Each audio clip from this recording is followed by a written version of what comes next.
ಕಾತರವಳೆಯುವ ರೀತಿಯ ನರಿಯದೆ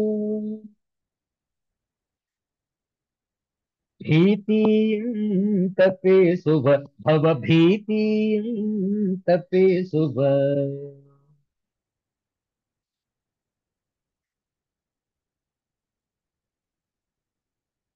ಪಾತಕಿಯನ್ನು ಪರಮಾತ್ಮನ ಮಾಡಿದೆ ಮಂಗಳಂ ಗುರು ಶಂಕರ ಜಯ ಮಂಗಳಂ ಗುರು ಶಂಕರ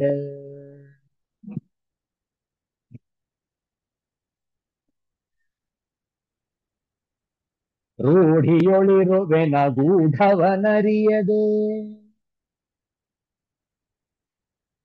ನಾಡೆಲ್ಲ ಬಳಸಿದ ಈ ನಾಡೆಲ್ಲ ಬಳಸಿದ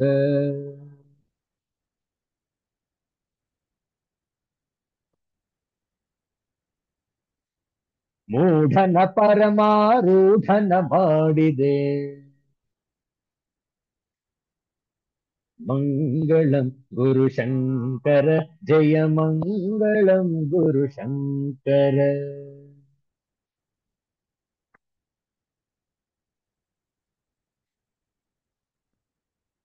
ತಾಮಸವರ್ಜಿತ ಕಾಮಿತದಾಯಕ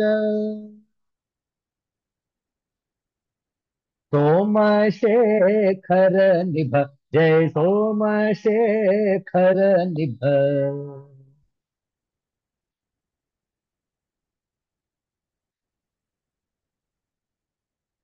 ಕಾಮಹರಣ ಶಿವರಾಮ ವಿನುತ ಪದ ಮಂಗಳಂ ಗುರು ಶಂಕರ ಜಯ ಮಂಗಳಂ ಗುರು ಶಂಕರ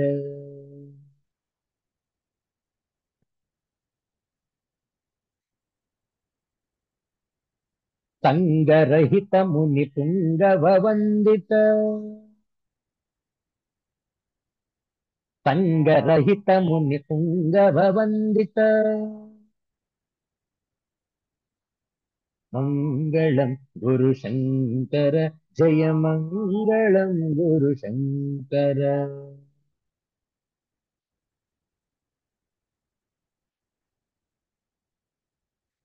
ಜಯ ಮಂಗಳಂ ಗುರು ಶಂಕರ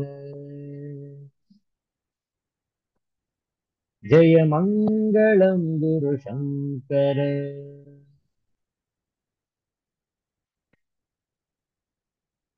ಸಿದ್ಧಾಂತ ವಧೋತ ಚಿಂತನ ಶ್ರೀ ಗುರುದೇವ ದತ್ತ ಜಯ ಜಯ ರಘುವೀರ ಸಮರ್ಥ ಶ್ರೀ ಸದ್ಗುರುನಾಥ ಮಹಾರಾಜ ಕಿ जय हर हर नमः पार्वती पतये हर हर महादेव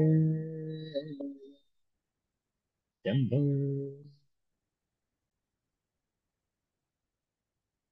ಕಾರ್ತಿಕ ಬಹುಳ ದ್ವಾದಶಿ ಇಂದು ನಾಳೆ ದಿವಸ ಕೊನೆಯ ಕಾರ್ತಿಕ ಸೋಮವಾರ ಅತ್ಯಂತ ವಿಶೇಷವಾದಂತಹ ಸಂದರ್ಭ ಸಾಧ್ಯವಾದರೆ ತಾವೆಲ್ಲರೂ ಕೂಡ ಶಿವನ ಒಂದು ಧ್ಯಾನದಲ್ಲಿ ಕನಿಷ್ಠ ಒಂದು 10 ನಿಮಿಷ ಜೀವನದ ನಾಗಾಲೋಟವನ್ನು 10 ನಿಮಿಷ ನಿಲ್ಲಿಸಿ ಅಂತರ್ಮುಖರಾಗಿ ಸಾಧನೆ ಮಾಡಲು ಯೋಗ್ಯವಾದಂತಹ ಪ್ರಶಸ್ತಕರವಾದಂತಹ ಸಮಯ ನಾಳೆ ಕಾರ್ತಿಕ ಸೋಮವಾರ. ಪ್ರತಿಯೊಬ್ಬರು ಕೂಡ ಈ ಅಧ್ಯಾತ್ಮ ಸಾಧನೆಯನ್ನು ಮಾಡಬೇಕು ಎಂಬುದು ನಮ್ಮ ಅಂತರಂಗದ ಅಭಿಲಾಷೆ. ಶ್ರೀಮದ್ ಭಗವದ್ಗೀತೆಯ 16ನೆಯ ಅಧ್ಯಾಯದ ಅಧ್ಯಯನವನ್ನು ಮುಂದುವರಿಸೋಣ. ಪ್ರಾರಂಭದಲ್ಲಿ ಮೊದಲ 3 ಶ್ಲೋಕಗಳ ಪಾಠ ಹೇಳಿಕೊಡ್ತೇವೆ. ಪುನರಾವರ್ತಿಸುವುದು. ಓಂ ಶ್ರೀ ಪರಮಾತ್ಮನೇ ನಮಃ.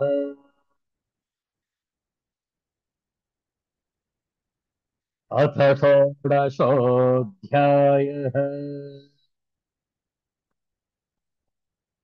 दैवासुर संपद्विभाग योगः.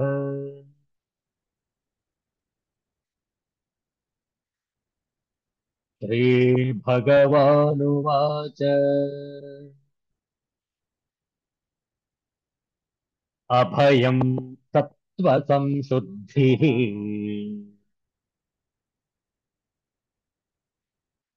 ज्ञानयोगव्यवस्थितिः दानं दमश्च यज्ञश्च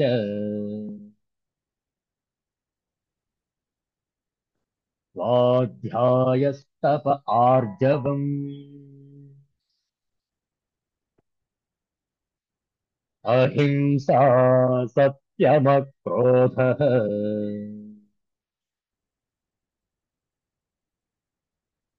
त्यागः शान्तिरपैशुनम् दया भूतस्वलोलुप्त्वम्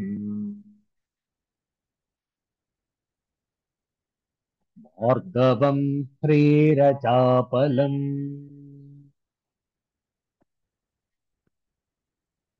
तेजः क्षमा धृतिर्शौचम्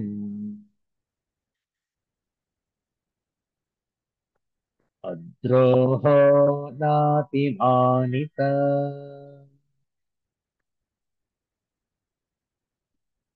भवन्ति सम्पदम् दैवीम् अभिजातस्य भारत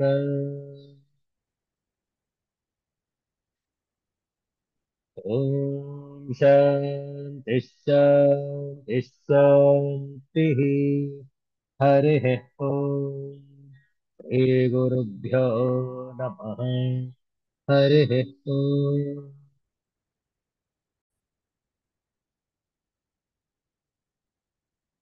ದೈವ ದೈವಿ ಸಂಪತ್ತುಗಳ ವಿಚಾರದಲ್ಲಿ ಈ ದೈವಿ ಗುಣಗಳನ್ನು ನಾವೆಲ್ಲರೂ ಕೂಡ ಅಳವಡಿಸಿಕೊಳ್ಳತಕ್ಕಂಥದ್ದು, ಅಳವಡಿಸಿಕೊಳ್ಳಬೇಕು ಅನ್ನುವಂಥದ್ದು ಯೋಗಾಚಾರ್ಯರ ಅಭಿಮತ.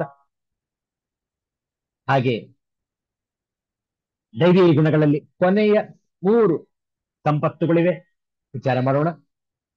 ತೇಜ, ಕ್ಷಮಾ, ಧೃತಿ ವಿಚಾರ ಮಾಡಿದ್ದೇವೆ. 24, 25, 26 ಇನ್ನು 3 ಇವೆ ನೋಡುವ.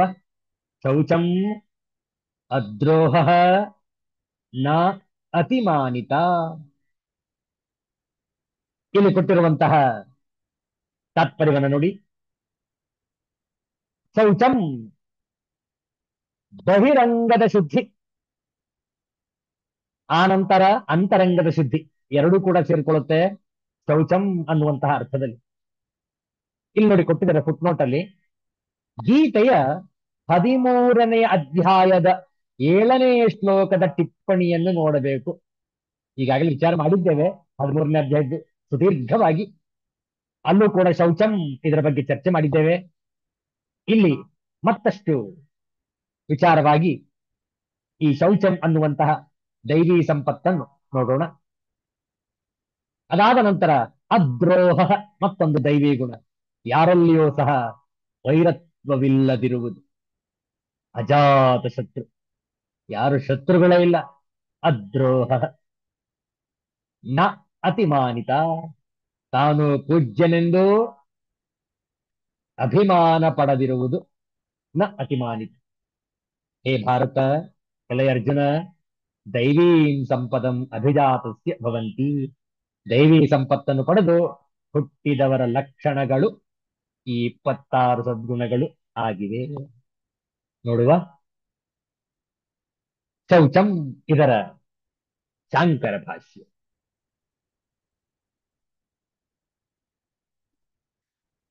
ಆಚಾರ್ಯ ಶಂಕರರು ಪ್ರತಿಯೊಂದಕ್ಕೂ ಕೂಡ ವಿಶೇಷವಾದ ಅರ್ಥವನ್ನು ಕೊಟ್ಟಿದ್ದಾರೆ. ಹಾಗೆ ಇಲ್ಲಿ ನೋಡುವ. ಶೌಚ, ಶೌಚಂ ದ್ವಿವಿಧಂ. ಆಚಾರ್ಯ ಶಂಕರ ಹೇಳ್ತಾರೆ, ಶೌಚ ಶುಚಿತ್ವ ಅನ್ನುವಂಥದ್ದು 2 ವಿಧ, ದ್ವಿವಿಧಂ. ಯಾವ್ಯಾವುದು? ಮೃಜ್ಜಲಕೃತಂ ಬಾಹ್ಯಂ ಆಭ್ಯಂತರಂಚ ಮನೋಬುದ್ಧ್ಯೋ ನೈರ್ಮಲ್ಯಂ ಮಾಯಾ ರಾಗಾದಿ ಕಾಲುಷ್ಯ ಅಭಾವ ಏವಂ ದ್ವಿವಿಧಂ ಶೌಚಂ.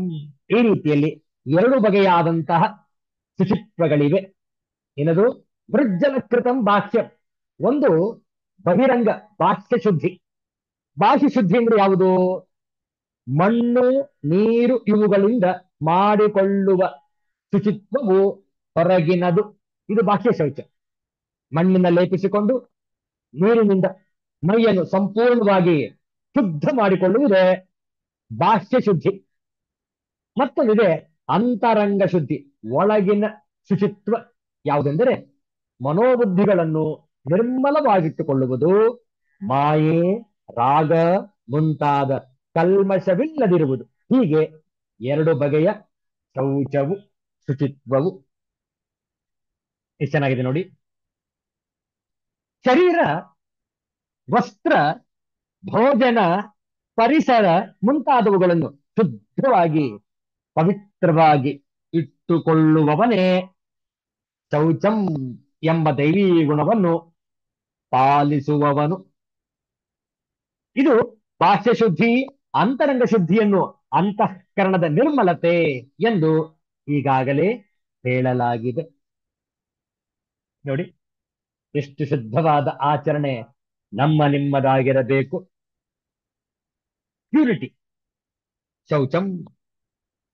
The word indicates not only the inner purity, purity of thoughts and motives, but it also suggests the purity of environments, cleanliness of habit and personal belongings, etc. As a result of an overemphasis on subjective purity, today we find in our society an utter neglect of external purity. Clean clothes and civic habits have both become rare in our society.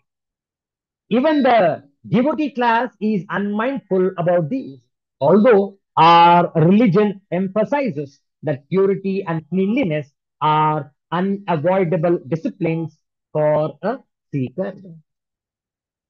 ಸಾಧಕನಾದವನು ಶುಚಿತ್ವವನ್ನು ಪಾಲಿಸಬೇಕು, ಸ್ವಚ್ಛತೆಯನ್ನು ಅನುಸರಿಸಬೇಕು. ವಿಚಾರ ಮಾಡಿ, ಯಾರು ಬಾಹ್ಯದಲ್ಲಿ ಶುದ್ಧನಾಗಿರ್ತಾನೋ ಅವನೇ ಅಂತರಂಗದಲ್ಲೂ ಕೂಡ ಶುದ್ಧವಾಗಿರ್ತಾನೆ. ಎರಡೂ ಮುಖ್ಯ, ಇದು ಒಂದಕ್ಕೊಂದು ಪೂರಕ. ಒಳಗೆ ಶುಚಿತ್ವವಿದ್ದರೆ ಹೊರಗಡೆಯೂ ಕೂಡ ಅತ್ಯಂತ ತನ್ನ ಒಂದು ಪರಿಸರ ಸ್ವಚ್ಛವಾಗಿರುವುದು. ಯಾಕೆ? ತನ್ನ ಮನಸ್ಸು ಬುದ್ಧಿ ಶುದ್ಧವಾಗಿದೆ, ನಿರ್ಮಲವಾಗಿದೆ, ಕಲ್ಮಶರಹಿತವಾಗಿದೆ. ನೋಡಿ, ನಮ್ಮ ಎಲ್ಲಾ ವಸ್ತ್ರಗಳನ್ನು ಆಗಾಗ್ಗೆ ಸಮಯಾನುಸಾರವಾಗಿ ಶುಚಿಯಾಗಿ ಜೋಡಿಸಿರಬೇಕು. ನಮ್ಮ ವಾರ್ಡ್ರೋಬ್ಗಳಲ್ಲಿ, ಬೀರುಗಳಲ್ಲಿ ಬಟ್ಟೆಗಳು ಶುಚಿರ್ಭೂತರಾಗಿ ಇರಬೇಕು. ಯಾವುದೇ ಕ್ರಿಮಿಕೀಟ ಬಾರದಂತೆ ಔಷಧಿ ನಷ್ಟ ಗುಳಿಗೆಗಳನ್ನು ಇಟ್ಟು ಅದನ್ನು ಕಾಪಾಡಿಕೊಳ್ಳಬೇಕು. ವಿಚಾರ ಮಾಡಿ, ನ್ಯಾಫ್ತಲೀನ್ ಬಾಲ್ಸ್ ಅಂತ ಸಿಗುತ್ತೆ. ಅದನ್ನೆಲ್ಲ ವಸ್ತ್ರಗಳ ಒಂದು ಸಂದಿಗೊಂದಿಯಲ್ಲಿ ಇಟ್ಟಿರಬೇಕು, ಒಂದೊಂದೋ ಎರಡೆರಡೋ ಬೀರುಗಳಲ್ಲಿ. ಕಾರಣ, ಶುಚಿತ್ವವನ್ನು ಕಾಪಾಡಿಕೊಳ್ಳಬೇಕು. ಯಾವತ್ತೂ ವಸ್ತ್ರವನ್ನು ಧರಿಸುವಾಗ ಶುಚಿರ್ಭೂತವಾದಂತಹ ವಸ್ತ್ರವನ್ನು ಧರಿಸಬೇಕು. ಹಿಂದಿನ ದಿನದ ಬಟ್ಟೆಯನ್ನು ಇಂದಿನ ದಿನ ಧರಿಸಬಾರದು. ಅದಾಗಲೇ ಮೈಲಿಗೆ ಆಗಿ ಹೋಗಿರುತ್ತೆ, ಅದನ್ನು ಒಗೆಯಬೇಕು, ವಾಷಿಂಗ್ ಮಿಷಿನ್ ಹಾಕಬೇಕು. ಒಂದೇ ವಸ್ತ್ರವನ್ನು ಪ್ರತಿದಿನ ಅದೇ ಹಾಕೊಳ್ತಾ ಇರಬಾರದು. ವಿಚಾರ ಮಾಡಿ, ಒಮ್ಮೆ ಧರಿಸಿದ ನಂತರ ಅದು ಮೈಲಿಗೆ, ತಕ್ಷಣ ಅದನ್ನ ಒಗೆಯಬೇಕು. ವಿಚಾರ ಮಾಡಿ. ಒಂದು ಬಾಹ್ಯ ಶುದ್ಧಿ ಇದು ಬಹಳ ಬೇಗ ಅರ್ಥವಾಗುತ್ತೆ, ಆದರೆ ಅಂತರಂಗ ಶುದ್ಧಿ ಮನಸ್ಸು ಬುದ್ಧಿಗಳನ್ನು ನಿರ್ಮಲವಾಗಿ ಇಟ್ಟುಕೊಳ್ಳುವಂತಹ ಬಗೆ ಅದು ಅಷ್ಟು ಸುಲಭವಲ್ಲ. ಕಳಬೇಡ, ಕೊಲಬೇಡ, ಹುಸಿಯ ನುಡಿಯಲು ಬೇಡ, ತನ್ನ ಬಣ್ಣಿಸಬೇಡ, ಇವಿರಹಳಿಯಲು ಬೇಡ. ವಿಚಾರ ಮಾಡಿ.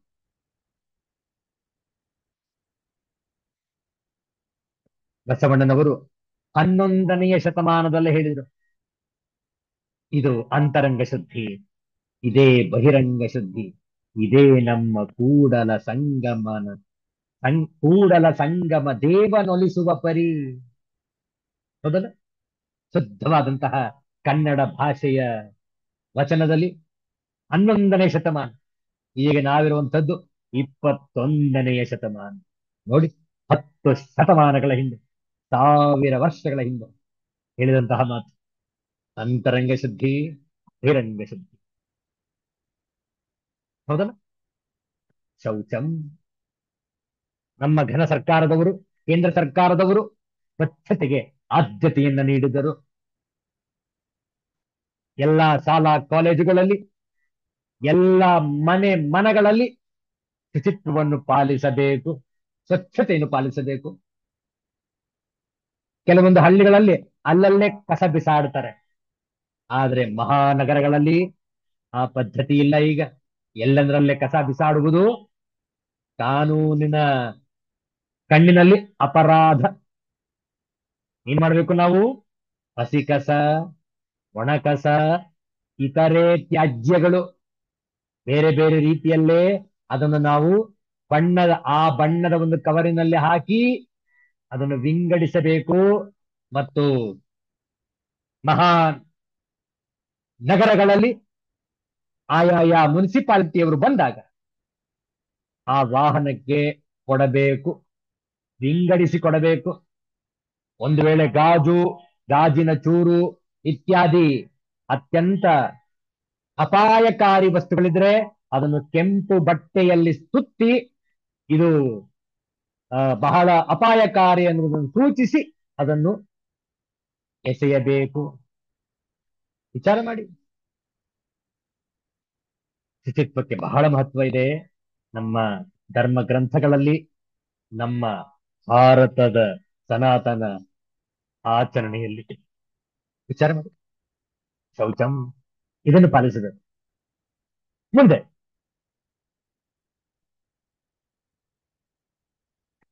ಶೌಚಂ ಆಯ್ತಲ್ವಾ? ಇನ್ನು ಎರಡಿದೆ. ಅದ್ರೋಹ. ಇದು ನಾವೆಲ್ಲರೂ ಕೂಡ ಪರಿಪಾಲಿಸಬೇಕು. ಯಾರು ಪರಿಪಾಲಿಸುವರೋ ಅವರಿಗೆ ಇದರ ಮಹತ್ವ ಗೊತ್ತಿರುತ್ತೆ. ಅದ್ರೋಹ, ಯಾರಲ್ಲಿಯೂ ಸಹ ವೈರತ್ವವಿಲ್ಲದಿರುವುದು. ಇದರ ಬಗ್ಗೆ ಇನ್ನೂ ಕೂಡ ಸುದೀರ್ಘವಾಗಿ ಚರ್ಚೆ ಮಾಡೋಣ ಮುಂದೆ. ವೇದಗಳು, ಶಾಸ್ತ್ರಗಳು, ಲೋಕನೀತಿಗಳೆಲ್ಲ ಹಾದಿ ತೋರಲು ನಿಶೆಯೊಳುರಿವ ಪಂಜುಗಳು. ಸೌಧವೇರಿದವಂಗೆ, ನಭವ ಸೇರಿದವಂಗೆ, ಬೀದಿ ಬೆಳಕಿಂದೇನೋ ಮಂಕುತಿಮ್ಮ, ಮಂಕುತಿಮ್ಮ, ಮಂಕುತಿಮ್ಮ. ನಿಶೆಯೊಳು ಉರಿವ, ನಿಶೆಯೊಳು ಉರಿವ, ನಿಶೆಯೊಳು ಉರಿವ. ಸೌಧವೇರಿದವಂಗೆ, ಸೌಧವ ಏರಿದ ಅವಂಗೆ, ಸೇರಿದವಂಗೆ, ಸೇರಿದ ಅವಂಗೆ. ಬೆಳಕಿಂದೇನೋ, ಬೆಳಕಿಂದ ಏನೋ. ನಿಶಿ, ഇരുಳು, ಕತ್ತಲೆ. ಸೌಧ, ಎತ್ತರವಾದ ಮನೆ. ಭವನ, ಬಂಗಲೆ. ನಭ, ಆಕಾಶ. ಕತ್ತಲಲ್ಲಿ ನಮಗೆ ಬೆಳಕ ತೋರುವ ಪಂಜುಗಳಂತೆ ಅಜ್ಞಾನದಲ್ಲಿ ಇರುವವಗೆ ವೇದದ ಮತ್ತು ಶಾಸ್ತ್ರಗಳ ಜ್ಞಾನ ವಿಜ್ಞಾನಗಳು ದೀಪಗಳಂತೆ. ಒಂದು ಲಾಟೇನಿನ ಬೆಳಕಿನಲ್ಲಿ ಹಾದಿಯನ್ನು ಸವೆಸಿ ದೀಪಗಳ ಬೆಳಕಿನಿಂದ ಪ್ರಾಜ್ವಲ್ಯಮಾನವಾದ ಮನೆಯನ್ನೋ ಸೌಧವನ್ನೋ ಹೊಕ್ಕವನಿಗೆ ಆ ಲಾಟೀನಿನ ಬೆಳಕಿನ ಅವಶ್ಯಕತೆ ಇರುವುದಿಲ್ಲ ಎಂದು ಅಜ್ಞಾನದಿಂದ ಜ್ಞಾನದೆಡೆಗೆ. ಅಸತೋಮ ಸದ್ಗಮಯ, ತಮಸೋಮ ಜ್ಯೋತಿರ್ಗಮಯ. ಅಜ್ಞಾನದಿಂದ ಜ್ಞಾನದೆಡೆಗೆ ಹೋಗುವ ಮಾರ್ಗವನ್ನು ಸೂಚಿಸಿದ್ದಾರೆ ಮಾನ್ಯ ಗುಡ್ಡಪ್ಪನವರು ಈ ಮುಕ್ತಕದಲ್ಲಿ. ಎಷ್ಟು ಸೊಗಸಾಗಿದೆ ನೋಡಿ. ಈ ಆಂಗ್ಲದ ಅರ್ಥವನ್ನು ಓದಿ ಪುನಃ ಈ ಶ್ಲೋಕವನ್ನು ಹಾಡೋಣ. ಆಗ ಆ ಮುಕ್ತಕದ ಅರ್ಥ ಇನ್ನೂ ಕೂಡ ಸ್ಪಷ್ಟವಾಗುತ್ತೆ. The Vedas, various scriptures and doctrines on morality are all the roadside lamps to help us see the right path in the darkness. What good are these street lights for a person who is already elevated to a higher level of consciousness or attained nirvana, ultimate realization? Mankuthimma. ವೇದಗಳು, ಶಾಸ್ತ್ರಗಳು, ಲೋಕನೀತಿಗಳೆಲ್ಲ ಹಾದಿ ತೋರಲು ನಿಶೆಯೊಳುರಿವ ಪಂಜುಗಳು. ಸೌಧವೇರಿದವಂಗೆ, ನಭವ ಸೇರಿದವಂಗೆ, ಬೀದಿ ಬೆಳಕಿಂದೇನೋ ಮಂಕುತಿಮ್ಮ ಮಂಕುತಿಮ್ಮ. ನಮಗೆ ಬದುಕಿನಲ್ಲಿ ಎಲ್ಲವೂ ಉಪಕರಣಗಳೇ. ಆತ್ಮಕ್ಕೆ ದೇಹ, ಮನಸ್ಸು, ಬುದ್ಧಿಗಳು ಉಪಕರಣಗಳು. ದೇಹಕ್ಕೆ ಜಗತ್ತೇ ಉಪಕರಣ. ಮನಸ್ಸಿಗೆ ಜಗದ್ವಿಚಾರಗಳು ಉಪಕರಣಗಳು. ಬುದ್ಧಿಗೆ ಮನಸ್ಸಿನಿಂದ ಒಳಹೊಕ್ಕ ಅರಿವು ಉಪಕರಣ. ಹೀಗೆ ಆತ್ಮಕ್ಕೆ ಮನಸ್ಸು, ಬುದ್ಧಿ ಮತ್ತು ದೇಹಗಳ ಎಲ್ಲ ಉಪಕರಣಗಳಾಗುತ್ತವೆ. ಅದೇ ರೀತಿ ಅಜ್ಞಾನದಲ್ಲಿ ಇರುವವನಿಗೆ ವೇದಶಾಸ್ತ್ರಗಳು ಕಲಿಕೆಯ ಉಪಕರಣಗಳು. ಅವುಗಳು ಮಜಲುಗಳಲ್ಲ, ಮಜಲನ್ನು ತಲುಪಲು ಬೇಕಾದ ಸಾಧನಗಳು. ಇವುಗಳ ಕಲಿಕೆಯ ಮೂಲಕ, ಇವುಗಳಲ್ಲಿ ಅಡಗಿರುವ ತತ್ವ ಮತ್ತು ಸತ್ವಗಳ ಮೂಲಕ ಮನುಷ್ಯ ಜ್ಞಾನಿಯಾಗಬೇಕು. ಆ ಜ್ಞಾನ ಅವನನ್ನು ಭೇದಗಳನ್ನೆಲ್ಲ ಮೀರಿ ನಿಲ್ಲುವಂತೆ ಮಾಡುವ ಸಾಧನವಾಗಬೇಕು. ಹಾದಿ ಸವೆಸಲು ಬೀದಿ ಬೆಳಕು ಬೇಕು.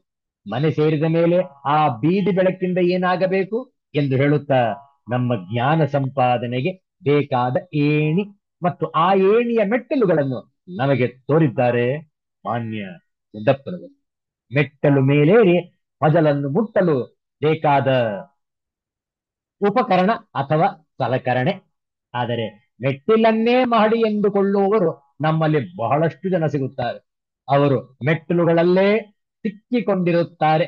ಕೈಲಿ ಕೈಯಲ್ಲಿ ಇದ್ದ ಲಾಟೀನಿನ ಬೆಳಕಿನಿಂದ ಹಾದಿ ಸವೆಸಿ ಮನೆ ಸೇರಿಕೊಂಡಂತೆ ನಾವು ನಮ್ಮ ಬದುಕಿನ ಹಾದಿಯಲ್ಲಿ ಅಜ್ಞಾನವನ್ನು ನೀಗಲು ಸಿಕ್ಕ ಜ್ಞಾನದ ನಿಧಿಯನ್ನು ಪಡೆದು ತತ್ವವನ್ನು ಅರಿತು ಸತ್ವವನ್ನು ಹೀರಿ ಅವುಗಳನ್ನು ಮೀರಿ ಮೇಲೇರಬೇಕು.